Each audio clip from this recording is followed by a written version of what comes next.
Bonjour à tous chers amis bibliothécaires, j'espère que vous allez bien, que vous avez passé un bon début de semaine et bien sûr auparavant un bon week-end.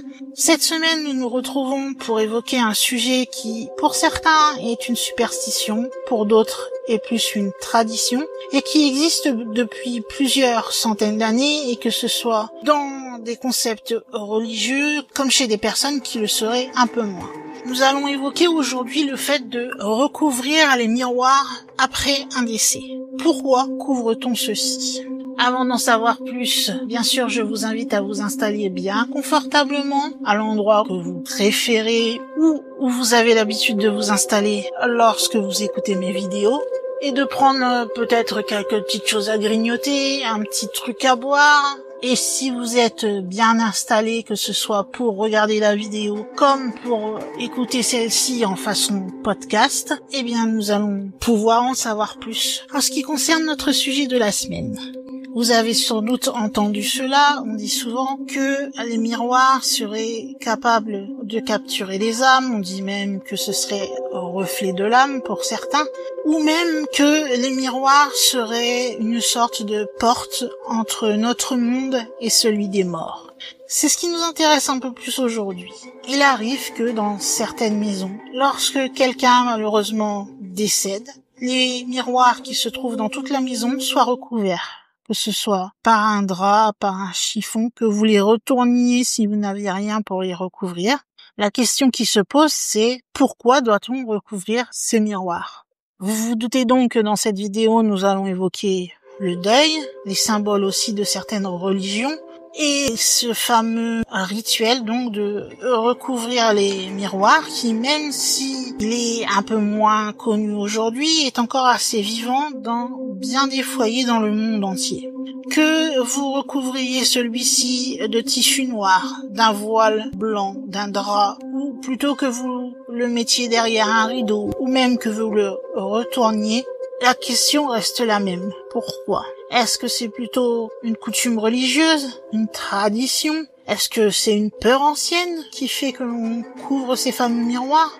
Ou un simple respect que vous avez pour le défunt ? C'est un geste qui semble discret comme cela et que vous, si vous venez visiter le défunt, vous ne remarquez pas forcément. Et pourtant, celui-ci a traversé les siècles et aussi les continents puisque c'est quelque chose qui se fait dans le monde entier et de différentes façons. Eh bien, vous allez peut-être comprendre dans certaines situations pourquoi il est d'usage de couvrir ces fameux miroirs. D'abord, nous allons évoquer dans cette première partie de la vidéo les origines de cette croyance. Et il faut dire que ce n'est pas juste une origine religieuse. Ce que je veux dire par là, ce n'est pas lié, on va dire, à les chrétiens en particulier, par exemple. C'est vraiment une superstition qui remonte donc, comme je vous l'ai dit, à des siècles et qui est très enracinée, beaucoup dans la tradition juive, comme vous le verrez dans quelques secondes, mais aussi dans les traditions chrétiennes, slaves ou même bien encore africaines.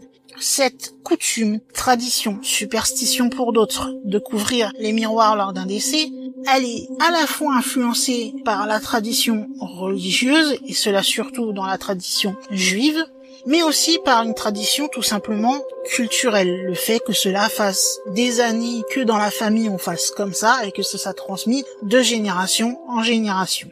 Il y a même dans certaines religions, et c'est là où on en vient à la tradition juive, où il y a des règles qui sont assez strictes en ce qui concerne les soins que l'on doit apporter au corps et à les pratiques funéraires qui sont liées à ceci. Ce fameux recouvrement des miroirs peut faire partie de la liste de ces pratiques qui sont préconisées lorsque vous faites votre travail de deuil. Et justement, voilà, je vais aborder le sujet de ce qui se passe justement dans la tradition juive, où là, vous avez une sorte de liste de choses à faire, que ce soit en ce qui concerne le soin du corps et les pratiques que vous devez effectuer pour respecter le défunt. Cela dure pendant 7 jours, qui sont donc les 7 jours de deuil, qui s'appellent, et excusez-moi de la prononciation, la Shiva. En fait, pour essayer de faire simple entre guillemets, c'est le nom que l'on donne justement à cette période de deuil de 7 jours, où 7 catégories de personnes, pendant une semaine donc de 7 jours, à compter ou bien du décès ou bien de l'enterrement de la personne défunte, vont devoir être soumises à différentes règles qui vont rompre leurs habitudes quotidiennes. Ceux qui ont à faire ce fameux deuil de 7 jours, ce sont les personnes qui sont apparentées au défunt au premier degré. Et l'une de ces choses qui doit être faite durant ces 7 jours de deuil, c'est de recouvrir justement les miroirs. Si on vous pose la question, je pense que beaucoup d'entre vous vont penser que si l'on fait cela, c'est surtout par peur. Eh bien, dans la tradition juive, ce n'est pas du tout ça. En fait, ce n'est pas que l'on a peur des esprits, peur que l'âme soit emprisonnée ou autre. La raison pour laquelle l'on couvre les miroirs dans la tradition juive, c'est tout simplement pour détourner le regard de soi. Pendant 7 jours, ce n'est plus vous la priorité. Vous êtes une personne affligée qui doit respecter la famille qui est en deuil comme elle et aussi le défunt. Donc, pendant cette semaine, la personne doit ignorer son apparence physique et toutes les futilités. Tout ce qu'elle doit faire durant celle-ci, c'est se concentrer sur quelque chose qui est essentiel et qui fait ce que nous sommes, c'est-à-dire notre âme. Dans les dires comme ça, on se dit que ça ne vaut pas grand-chose, mais justement le fait de recouvrir ces fameux miroirs permet de mettre en place ceci. C'est-à-dire qu'en recouvrant les miroirs, eh bien justement, vous ne pouvez plus vous voir, vous ne pouvez plus voir votre reflet. Et donc, vous ne pouvez plus vous concentrer sur est-ce que vous êtes bien coiffé, est-ce qu'il n'y a pas quelque chose qui dépasse, est-ce que là je suis bien habillée ou quoi. Non, tout ça n'existe plus. Et quelque part, c'est à l'heure actuelle un très bon moyen de montrer justement le fait que l'on s'éloigne de la société. Cette société qui généralement veut tous nous faire rentrer dans des cases. Pour certains métiers, mettre des uniformes, être coiffé de telle façon, comme dans les compagnies aériennes par exemple, ou bien d'autres choses qui, normalement, pendant ces jours de deuil, sont totalement futiles et ne servent strictement à rien.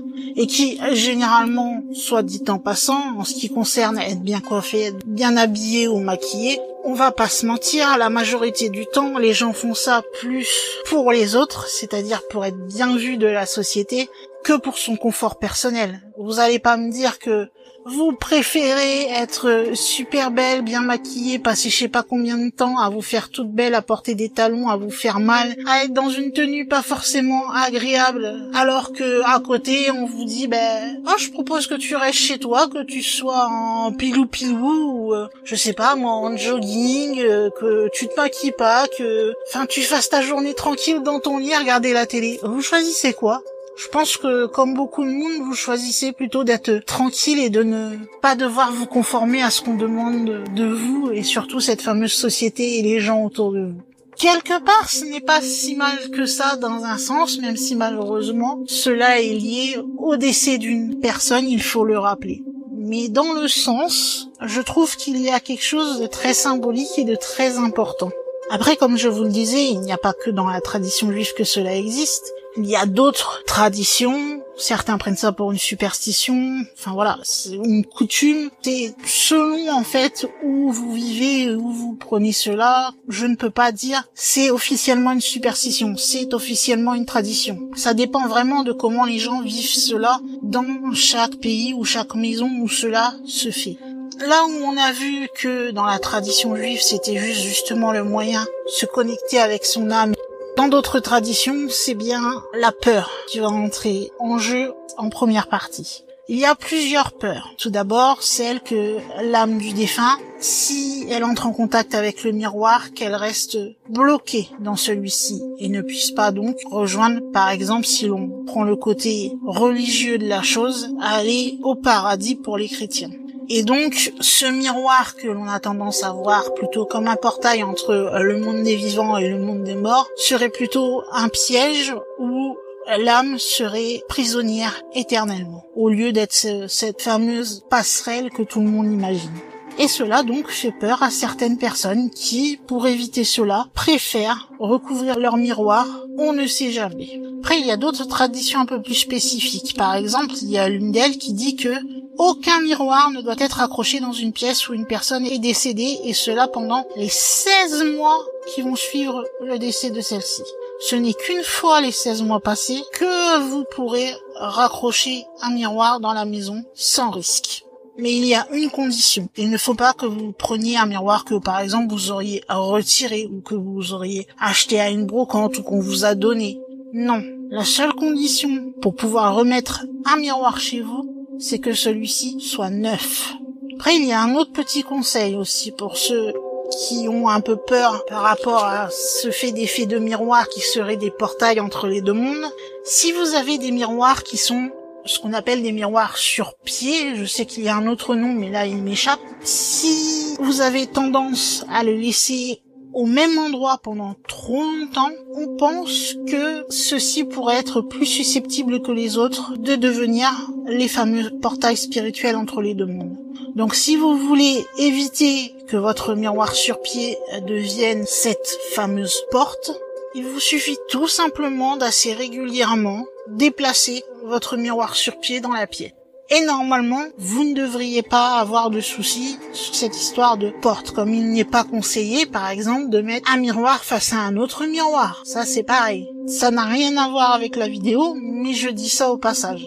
Après, vous vous doutez que autant qu'il y a de culture ou de tradition ou de coutume ou de religion, eh bien, chacun a sa façon de faire les choses et de voir ce fait de couvrir un miroir. Pour certains, comme je vous l'ai dit, ça peut être absolument, il faut le couvrir de noir. Pour d'autres, c'est absolument de blanc. Comme vous avez vu, pour certains, il faut carrément enlever le miroir. Cela dépend vraiment de chaque culture ou bien de chaque pratique religieuse. Chacun a ses coutumes funéraires. Le seul point commun est le fait de recouvrir ce miroir, ou du moins le fait qu'il n'y ait pas de miroir visible, qui est le point commun entre celles-ci. Il y a même d'ailleurs certaines cultures qui peuvent choisir de ne recouvrir ces fameux miroirs que seulement à certains moments spécifiques du processus funéraire, c'est-à-dire pas forcément dès le décès de la personne et pendant tant de jours. Des moments, ce sera juste peut-être le temps que, par exemple, pour certains, et c'est surtout à l'époque que je dis ça, où des moments des veillées funèbres se faisaient directement dans les maisons, ce sera juste pendant ce temps-là, et une fois que le corps sera emporté, vous pourrez enlever le drap, etc., puisque le défunt n'est plus là, vous n'aurez plus la peur que l'âme s'en aille, puisque le corps sera emmené et l'âme sera libérée autrement.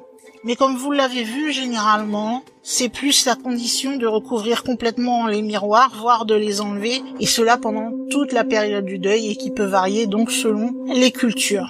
Donc comme vous avez vu, j'ai un peu plus développé ce qui concerne ces fameuses origines religieuses et culturelles. Là, nous allons évoquer dans un deuxième point la fameuse histoire entre le miroir et les fameuses âmes, ou les reflets de l'âme, puisque cela aussi est lié à ce recouvrement des miroirs lors d'un décès.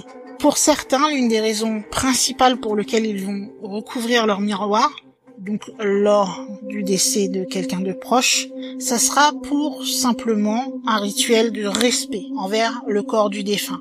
Si l'on part dans le folklore slave, on raconte que si on couvre les miroirs, ce serait pour que on empêche l'âme de celui-ci, si jamais elle vient à s'échapper donc de son vaisseau corporel du corps, eh bien elle pourrait justement, c'est un point commun avec le culturel et le religieux, que celle-ci soit emprisonnée et même pourrait vraiment se perdre dans le miroir, ne jamais retrouver la sortie et là encore être prise au piège de celui-ci. Et si elle est prise au piège et ne peut plus retrouver la sortie, c'est-à-dire que l'âme ne sera jamais au repos. On retrouve cette croyance aussi surtout en Europe de l'Est, en Afrique, dans le sud des États-Unis. Si on va dans les veillées irlandaises lors d'un deuil, les familles vont inviter les gens à venir chez eux pour pouvoir faire leur dernier adieu au défunt. Et généralement, le corps va être donc nettoyé, bien sûr, bien habillé, présentable, et il sera exposé justement pour que vous puissiez lui faire ce dernier adieu. Et selon la légende populaire, comme on considère que ces miroirs peuvent être les portails vers d'autres mondes, eh bien, on va plutôt recouvrir ceci. Donc, lorsque vous entrerez dans la maison pour faire votre adieu au défunt, tous les miroirs seront recouverts de peur que l'âme de celui-ci ne traverse ce miroir, justement, puisque cela ne serait pas prudent et que là encore, comme dans le folklore slave, il pourrait se perdre et être une âme qui ne sera jamais au repos. Alors, bien sûr, comme les Irlandais veulent que le membre de la famille qui est décédé ou leur ami, pour certains qui veulent venir lui dire adieu ou bien autre relation que vous aviez avec cette personne, le but de la famille, c'est que l'âme du défunt voyage directement vers le ciel, qui est représenté chez les chrétiens par le paradis, par exemple. Et donc, soit ils vont les recouvrir, comme je vous l'ai dit, mais il arrive aussi que dans certaines familles irlandaises, les miroirs ne sont pas recouverts, mais plutôt retournés face au mur. Dans le même concept, que ce soit recouvert d'un drap que retourné, c'est tout simplement pour permettre justement à cet esprit de ne pas passer dans un monde qu'il ne connaît pas, où il ne peut plus revenir, où il soit coincé et ne pas être une âme en paix. Et cela permet donc, encore une fois, l'âme du défunt de pouvoir monter tranquillement jusqu'au ciel. Ça, c'est ce qui concerne, on va dire, la peur que l'âme soit enfermée dans le miroir. Mais il y a aussi une autre peur liée à ce fameux miroir. C'est une peur qui est plus intime et un peu plus troublante. Vous avez peut-être déjà entendu certaines histoires, d'ailleurs, concernant ce sujet. Cette peur, c'est tout simplement celle que quelqu'un qui était proche de vous, que ce soit de la famille très proche, comme ça peut être aussi un ami que vous considériez comme de la famille, apparaisse dans ce fameux miroir. Et généralement, malheureusement, lorsque l'on voit quelqu'un de défunt dans un miroir, cela serait plutôt pour vous annoncer qu'une autre mort est à venir. Après, on va pas se mentir, cette superstition, elle remonte à des milliers d'années, comme vous l'aurez compris. Ce n'est pas seulement maintenant que l'on fait cela, et vu son millier d'années, eh bien, cette superstition va facilement être associée à de nombreuses légendes et histoires populaires qui vont gagner de plus en plus, et il y en aura de plus en plus cette superstition existera toujours. Ce qu'il y a même, et là je ne vais pas non plus m'étaler sur le sujet, mais je le mentionne quand même, certaines personnes pensent que si un vampire ne peut pas se voir dans un miroir, c'est justement parce que ceux-ci n'ont pas d'âme. Or, comme on dit que le miroir est le reflet de l'âme, eh bien, s'ils n'ont pas d'âme, ils ne peuvent pas voir leur propre reflet. Ce serait l'explication donnée au fait que l'on croit du moins que les vampires ne peuvent pas être pris en photo, ne peuvent pas être aperçus dans un miroir, etc. C'était juste pour la petite note relative au miroir. Mais comme vous l'aurez compris et comme je l'ai déjà répété, c'est surtout une tradition, coutume, superstition, encore une fois, choisissez le mot qui convient, qui est plutôt lié dans notre esprit à une certaine période. Lorsque l'on pense généralement à cette coutume, il est vrai qu'on a plutôt tendance à voir des gens d'une certaine époque et à penser que cela était avant et que cela ne se fait plus forcément aujourd'hui. Mais même si cela se faisait beaucoup plus autrefois et qu'on en entend moins parler aujourd'hui, il n'empêche qu'il est toujours de coutume dans certains endroits, dans certaines familles, de recouvrir tous les miroirs d'un voile noir ou d'un drap blanc pour éviter que l'âme du défunt ne se retrouve emprisonnée à tout jamais derrière la glace de ce miroir. Pour la majorité d'entre eux, malheureusement, si les gens ont cette tradition de faire cela, il arrive que parfois certains, même si c'est de coutume chez eux, eh bien ne respectent pas cette fameuse coutume. Et cela peut être pour n'importe quelle raison, bien sûr. Et l'on dit que si vous ne respectez pas cette coutume, eh bien vous pourriez entraîner le fait que votre maison devienne une maison hantée. Ce qui expliquerait apparemment le fait qu'il existerait dans le monde entier de nombreux cas dits de miroirs hantés. Et je crois que vous connaissez le plus célèbre de ces miroirs puisqu'il se trouve dans la plantation Myrtle ou Myrtle Plantation, où on dit, selon la légende, que les âmes de Sarah et des enfants qui, je vous rappelle, auraient été empoisonnés par une servante. Sarah et ses enfants seraient toujours prisonniers de ce fameux grand miroir qu'il y a à la plantation. Pourquoi? Eh bien, on pourrait se dire que la coutume a été respectée puisque le jour de leur décès, on a bien vérifié à recouvrir les fameux miroirs. Sauf que malheureusement, on en a oublié. On avait oublié qu'il était là et on n'avait pas recouvert celui-ci. Et justement, ce serait dans ce fameux miroir oublié que nous pourrions voir les âmes de Sarah et de ses enfants. Des fois, on dit même que l'on pourrait apercevoir l'empreinte de leurs mains, ou des moments, leur visage, leur silhouette, lorsque vous prenez des photos de ce fameux miroir. Bien maintenant, nous allons évoquer le miroir en tant qu'objet symbolique, qui est, en quelque sorte, vous permettrait aussi de comprendre pourquoi on les recouvre dans certaines cultures. L'on dit souvent que le miroir fascine, puisque celui-ci peut refléter, mais il peut aussi déformer.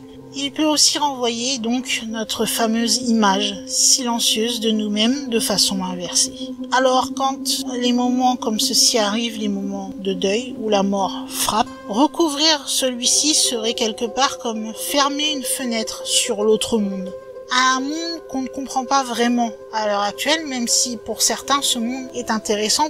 C'est un geste qui peut sembler assez archaïque, comme vous l'aurez compris, mais qui peut se comprendre puisque c'est un geste qui est profondément humain et nous on peut avoir du mal à comprendre à l'ère des téléphones. Vu que maintenant on peut faire des selfies, si on cherchait des symboliques derrière tout ça, est-ce que quelque part en faisant ces selfies, on n'emprisonne pas une partie de notre âme au fur et à mesure? Enfin, on peut aller très loin et je ne suis pas psy, etc.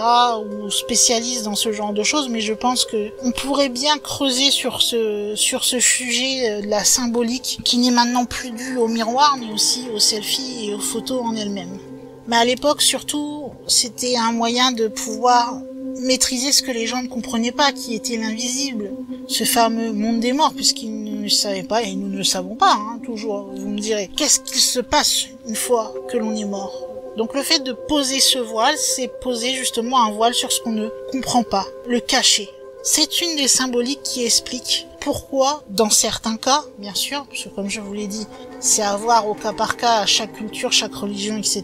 Mais dans certains cas, cela explique pourquoi on va avoir tendance à couvrir les fameux miroirs. L'autre raison pour laquelle on va recouvrir les miroirs lors d'un décès, ce serait non pas, comme nous l'avons vu, pour protéger quelque part l'âme du défunt de se perdre, mais cette fois-ci, dans la symbolique, ce serait de protéger les vivants du chagrin et de la tristesse qui serait associée à la perte d'un être cher. Car malheureusement, voir son propre reflet dans un miroir pourrait rappeler leur propre mortalité. En plus de la douleur du deuil, eh bien ça nous rajoute cette peur que beaucoup avons, et je l'ai moi la première, qui est la peur de la mort. Une troisième symbolique qui peut être associée au fait de couvrir les miroirs pendant des funérailles ou pendant une durée de deuil, ça peut être aussi pour aider à respecter l'intimité du défunt. Puisque la période qui entoure le deuil, c'est souvent une période qui va être remplie de rituels, de cérémonies intimes, où souvent seuls les proches vont pouvoir se recueillir et rendre hommage au défunt. Donc couvrir ces fameux miroirs, ça permet en quelque sorte de créer un espace un peu plus intime, un espace plus personnel, préservé entre le défunt et ceux qui l'ont quelque part le plus aimé et qui viennent lui dire adieu. Vous avez compris qu'il y a plusieurs façons de voir le fait de couvrir un miroir. Il y a vraiment beaucoup d'explications et encore une fois cela varie vraiment d'une culture, d'une religion à l'autre, d'une tradition à l'autre. Chacun a sa façon de voir le deuil et a son explication sur le fait de pourquoi ils vont recouvrir un miroir. Moi, dans cette vidéo, je vous ai évoqué les principales raisons, comme vous l'aurez compris, donc dans ces 3 parties principales. Après, je ne doute pas qu'il y en a peut-être d'autres raisons que je n'ai pas évoquées. Mais en tout cas, tout cela va nous amener à notre dernière partie qui est celle de voir cette superstition aujourd'hui. Aujourd'hui, même si c'est un rituel qui a tendance à disparaître, il existe encore certaines familles qui continuent d'effectuer celui-ci. Et cela que ce soit par respect, par mémoire, par précaution, par peur, voilà, tout ce qu'on a pu voir dans la vidéo. Donc si jamais cela vous arrive de devoir aller dans une maison endeuillée, ne soyez pas surpris de voir un miroir recouvert. Car souvenez-vous, c'est pas juste un simple bout de tissu que l'on a mis pour recouvrir ce miroir. Le fait de faire ce geste, c'est vraiment tout un monde de croyances, de chagrin, d'amour, et cela se respecte. Car quelle que soit la signification qui est apportée à ce geste du recouvrement de miroir lors d'un décès, c'est important que vous croyez à cela ou que vous n'y croyez pas, de respecter les traditions et les croyances des familles qui sont en deuil à ce moment-là. Déjà, le deuil en soi est une période difficile et sensible. Chaque geste, chaque rituel, s'il y en a, compte beaucoup pour les personnes qui sont touchées par ce fameux deuil. Donc ne cherchez pas à comprendre, ou ne cherchez pas à être impoli, et tout simplement, normalement si vous avez vu ma vidéo, vous aurez compris que ils ont une croyance, ils ont peut-être une peur, ou enfin voilà, selon le cas. Le principal, c'est de respecter et de permettre à ces familles qui continuent cette coutume de pouvoir la suivre, de poursuivre donc leurs coutumes, leurs traditions. Il faut respecter le fait que cette personne, que cette famille soit superstitieuse et ait peur que l'âme de quelqu'un qui était proche soit à jamais emprisonnée dans un miroir. Même si vous ne le comprenez pas forcément, respectez ce fait. En respectant ce fait de couvrir les miroirs, même si ce n'est pas votre truc, eh bien, vous montrez en quelque sorte votre soutien à cette famille. Et je crois que c'est ce que la famille a le plus besoin, de soutien. Je pense que nous sommes tous d'accord. Conclure cette vidéo, vous aurez compris que il y a plusieurs raisons à notre première question qui était de savoir pourquoi l'on recouvre les miroirs lors d'un deuil. Tout simplement, il peut y avoir des explications religieuses, des explications traditionnelles, culturelles, des peurs, un respect, une symbolique. Tout ça font partie des réponses à ce fameux pourquoi, et nous y avons répondu dans cette vidéo. Au final, que ce soit pour n'importe quelle raison, tout ce que l'on peut dire, c'est que c'est une façon de dire au revoir ou bien de protéger la personne qui nous a quittés, même si l'on ne comprend pas encore le monde des morts. C'est une conclusion courte, mais je n'ai pas trouvé plus de choses à dire. J'ai trouvé que déjà beaucoup de choses avaient été dites. La seule chose que je peux vous demander à vous, c'est de savoir si vous avez déjà eu la possibilité de voir cette coutume. Est-ce que vous pratiquez cette coutume? Est-ce que vous êtes plutôt croyant en cette coutume, dans le sens où il est préférable pour que votre personne défunte et son âme qui aille directement au ciel de cacher les miroirs, ou est-ce que cela vous passe tout simplement au-dessus de la tête, ou avez-vous peut-être une autre idée par rapport à cela? Vous savez que vous pouvez me dire ce que vous pensez de ce thème, de la vidéo en particulier, ou bien même si vous voulez me proposer d'autres thèmes, eh bien il vous suffit d'aller dans la section commentaires, de me dire encore une fois si vous avez connu cette expérience, si vous l'avez déjà faite, etc., etc. Vous avez juste à tapoter sur votre petit clavier pendant quelques secondes, ou tout simplement me dire que vous avez apprécié la vidéo et le travail de recherche pour effectuer celle-ci. Même si je sais qu'il y aura toujours une partie de mécontents dans l'histoire, mais malheureusement, ça je ne peux rien y faire. Vous savez que pour me montrer en plus du gentil petit commentaire ou de votre recommandation ou parfois de vos corrections faites dans la gentillesse, eh bien vous pouvez me mettre un petit like, ça fait toujours plaisir aussi. Et puis vous pouvez aussi, si vous ne vous êtes pas encore abonné à la chaîne, eh bien tout simplement aller sous la vidéo, aller voir le petit rectangle rouge et cliquer dessus. Comme ça vous devenez un nouveau bibliothécaire. Et je vous dis donc bienvenue dans la bibliothèque. Et normalement, si vous êtes abonné ou si vous venez juste de le faire, vous avez vu la fameuse petite cloche qui est apparue. Et si vous voulez être prévenu dès qu'une vidéo sort, c'est-à-dire une fois par semaine, tous les mercredis vers 15h, eh bien cliquez sur la petite cloche et demandez à recevoir toutes les notifications. Comme ça, dès que la vidéo sera publiée ou que je vous pose une question sur le fil des discussions, normalement YouTube vous préviendra directement. Comme vous l'aurez compris, il va être temps de fermer le livre concernant cette fameuse superstition de recouvrir les miroirs lors d'un décès ou d'un deuil, et de ranger donc ce livre dans la rangée qui lui correspond dans la bibliothèque. Et bien sûr, il est aussi temps pour moi, en tant que gardienne de cette grande bibliothèque, de fermer les portes de celle-ci et de vous dire à la semaine prochaine pour une nouvelle vidéo. Bye!